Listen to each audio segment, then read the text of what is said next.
Hi, I'm Erica. I'm the student nurse today. Today I'm just going to do a respiratory assessment. So the first thing that I'm going to do is wash my hands, have you state your name and date of birth. Julia Sugar, 7/18/01. Perfect. So first I'm just going to ask you a couple of questions and then I will get into listening to the areas on the anterior and posterior of the chest. So do you have any history of asthma, COPD? Do you smoke? No.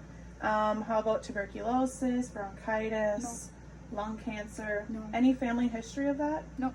Perfect. Are you experiencing any signs and symptoms such as shortness of breath, No. coughing, No. wheezing, Mm-mm. orthopnea? Perfect.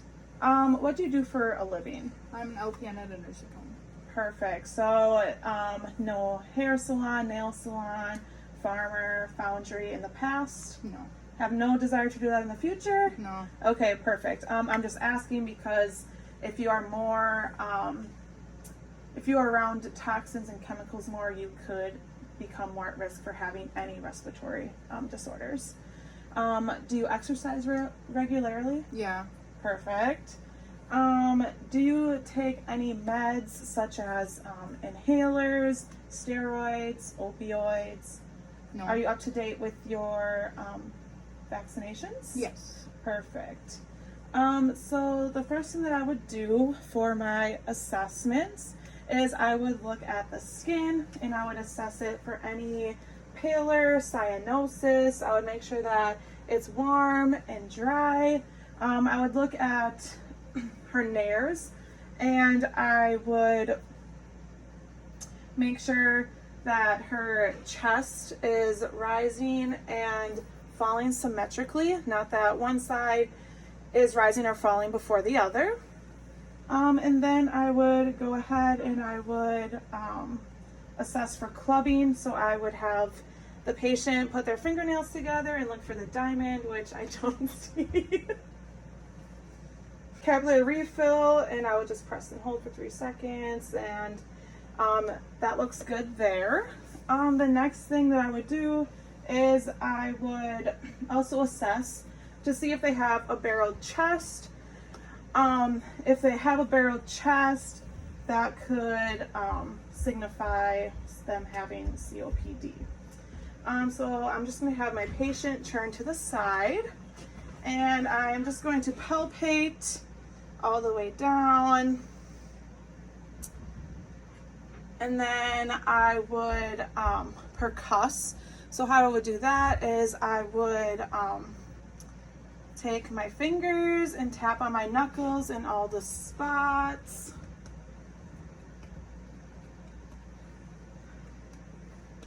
Perfect. And by doing that, I am feeling for palpating. I am feeling for any vibrations. I'm also looking for any tactile phrenitis, which would be an increase in vibration could indicate them having pneumonia, and a decrease in vibration could indicate them having a pneumothorax. And then I would also check for excursion, which I would place my thumbs together kind of by the 10th intercostal, and I would have them take a deep breath in and then take a deep breath out. So when she took a deep breath in, my thumbs separated about 1 to 2 inches, and then when she took a breath out, they came back together. And then when I was percussing with, by tapping on her back with my fingers, I was checking for resonance. So resonance is normal. Hyperresonance could indicate that she has a pneumothorax, and then a dullness could mean that she has fluid or air buildup, and then flat would be kind of like hitting a hard surface, and that could indicate a tumor. So the next thing that I'm going to do is I'm going to auscultate. So for demonstration purposes, I'm just going to listen to a couple spots. If I was to do this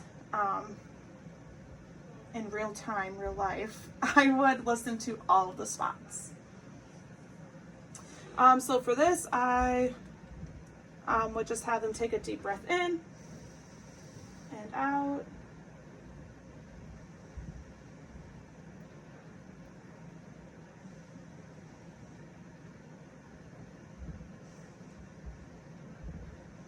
Good. And while I'm listening, I'm just making sure that everything is clear. I don't hear any abnormal sounds.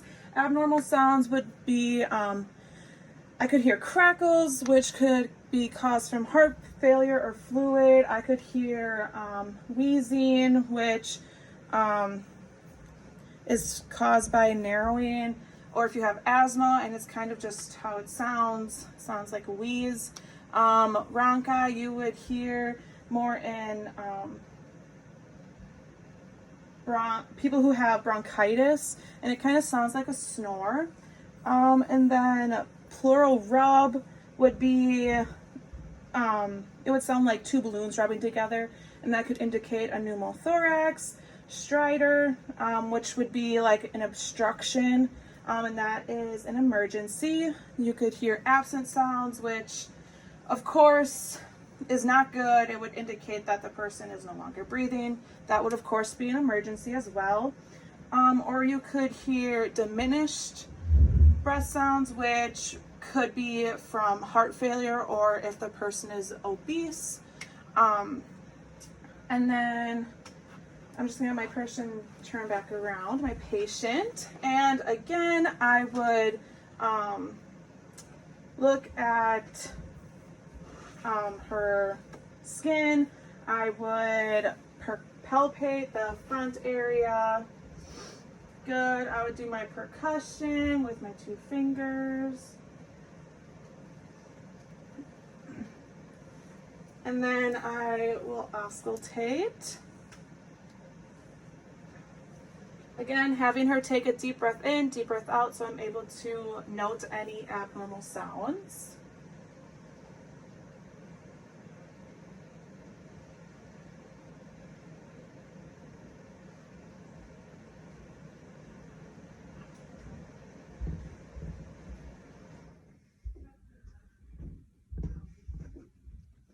Good.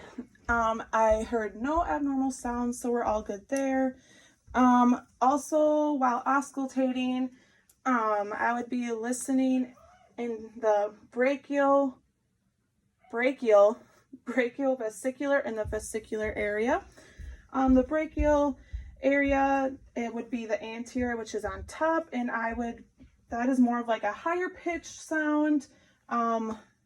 You would hear short inspirations and long expirations. Brachiovesicular is right underneath that. The inspirations and expirations would be equalized. And then the bottom would be the vesicular, and those are more lower and quieter pitched sounds, and that is long inspiration and short expiration. Also, while I was listening to the back, I would be listening for bronchophony, which I would have the patient say 99 while auscultating, and if I don't hear 99, that is a good sign. And then I would also be checking for egophony, which that is also done during auscultation, and I would have the patient say E. And if you hear it more as in AAA, that would be abnormal and not good. So that is my respiratory assessment. I would document my findings and wash my hands and leave the room.